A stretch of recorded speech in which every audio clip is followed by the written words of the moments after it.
late last night. Yeah, and now we're in the 20s and 30s, but it's going to get much colder than that. And we're going to find some single digits wind chills too.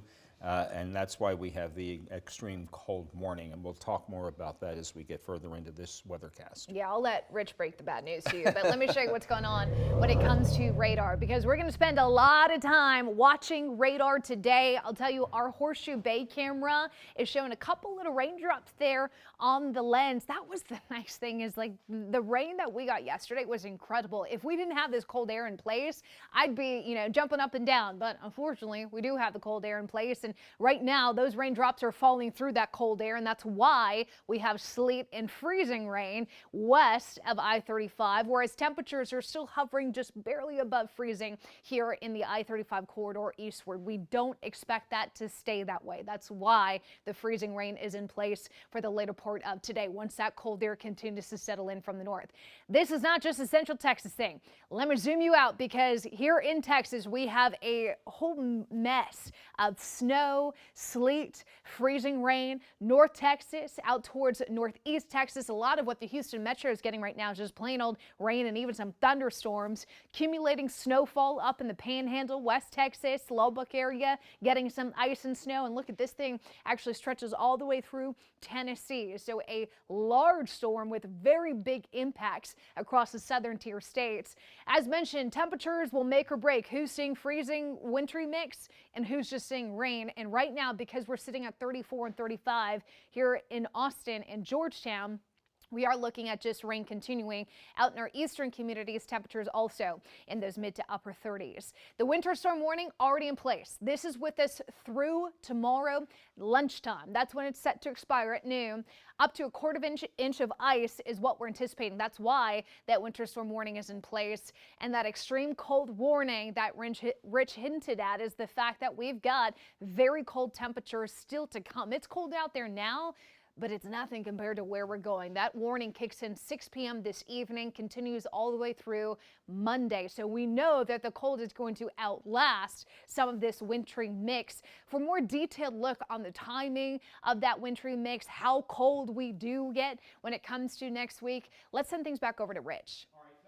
Much. The time is now almost 20 minutes after 7 o'clock. We're going to see off and on periods of rain this morning, but some of that precipitation out in the hill country where temperatures are below freezing. Still a little bit of freezing rain, and in some cases up in San Sab and Lampasas County, we're seeing some sleet. Some will get a little bit of this wintry mix, but mostly freezing rain out in the hill country based on present trends that will continue in the afternoon, but the better chance of this is coming tonight. So here is how it plays out. This is where we are now. This is where we expect to be at noon, with a little bit of this freezing stuff still through the hill country. And then look at an increase in this as it comes into the hill country at 3 o'clock. And then we get another round of rain from Austin south and eastward by 3. By 6 o'clock, we're seeing mainly freezing rain across sections of I-35 eastward, with a little bit of rain and slightly warmer air across parts of Bastrop, Fayette, and Caldwell counties. Then the main event is coming tonight. This is 10 o'clock tonight, where we're seeing widespread freezing rain across most all of the area that will continue to push to the east between midnight and 2 a.m. And then this model wraps things up by about 6 to 7 o'clock tomorrow morning. And then we see decreasing clouds for tomorrow afternoon, so we will see some sunshine. So again, we'll talk about the ice accumulations. Again, about 0.15 to 0.3 of an inch in the hill country, 1/10 to 2/10 from I-35 eastward. Now, temperatures, we're in the 20s and 30s now. By 6 o'clock, just about all of us are in the 20s, barely at freezing or slightly above in our eastern viewing area. By 7 a.m., we're in the teens and 20s. This is 7 a.m. Sunday. By Sunday afternoon, we're still in the mid and upper 20s to some low 30s. And then by Monday morning, we are looking at teens just about area-wide. So that's how the temperature profile breaks down. This is what the wind chills look like. 6 p.m. today, we're in the teens and 20s. By 8 a.m. tomorrow, single digits from our northern viewing area into the hill country, and then teens across the rest of the area.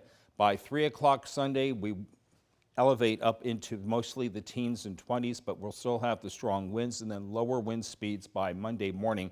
And we're still looking at our coldest morning on Monday because of the clear sky, the dry air, and the light wind. We'll have several in the single digits and a few in the low teens. And so that's how it breaks down, and that's the extreme cold warning. So the northerly wind today, 15 to 20 miles per hour and gusty, 22 in the morning, 32 at best tomorrow afternoon.